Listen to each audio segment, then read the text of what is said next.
समुद्री लहरें मानो रेत को चूम रही हों। पक्षियों का झुंड खाने की तलाश में लगा हुआ है। दूसरी तरफ इस नन्ही चिड़िया को उसकी माँ अपने साथ चलने को कह रही है, लेकिन वो साली एक नंबर की आलसी थी, ठीक आपकी तरह। माँ के सामने अपना बड़ा सा मुंह फाड़ कर खड़ी हो जाती, लेकिन आज कुछ अलग हुआ।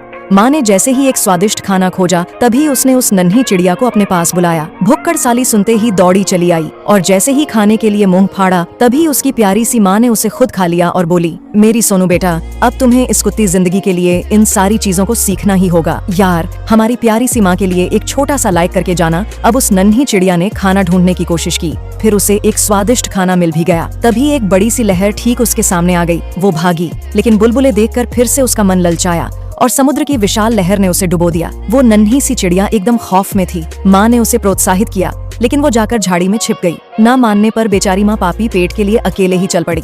इस नजारे को देखकर उस नन्ही चिड़िया को बहुत बुरा लगा। चूहा भी पेट में तांडव कर रहा था। उसने हिम्मत जुटाई और चल पड़ी अपने मंजिल को पाने, यानी खाना ढूंढने। एक स्वादिष्ट खाना सामने ही पड़ा था, लेकिन वो एक छोटी सी लहर से डरकर दूर भाग गई। तभी उसने देखा, एक छोटा सा क्रैब अपने 2 केकड़ों के साथ खाना ढूंढने जा रहा था। वो उससे एकदम अलग था, मानो वह लहरों के साथ खेल रहा हो। जाते ही उसने स्वादिष्ट खाने का आनंद लिया। फिर से एक बड़ा सा लहर ठीक उनके सामने ही था। नन्हा केकड़ा झट से मिट्टी के अंदर छिप गया और चिड़िया की तो मानो फट के 4 हो गई हो। डर के मारे केकड़े की तरह वो भी धस कर मिट्टी के अंदर छुप गई। लहर आई, उसने आंखें बंद कर लीं। तभी केकड़े ने उसकी चोंच पर हल्की सी ठक-ठक की। जैसे ही उसने आंखें खोलीं, एक चमकदार नजारा उसके सामने था। सारे सीप उसकी आंखों में चमक उठे। लहरें चली गईं, सीप भी रेत में छिप गए। नन्ही चिड़िया ने अब सफलता हासिल कर ली थी। उसे समझ आया कि डर के आगे एक नई दुनिया थी। चिड़िया ने गर्व से अपनी माँ के साथ प्यार जताया। अब वो अकेले ही सभी पक्षियों और दोस्तों के लिए खाना इकट्ठा कर पा रही थी। माँ की आंखों में एक अलग ही खुशी उमड़ आई थी। लहरें मानो अब उसकी दोस्त बन गई थीं। ऐसा संभव हो सका तो एक प्यारे से दोस्त और माँ, जो हर इंसान की कामयाबी के पीछे छिपी होती है।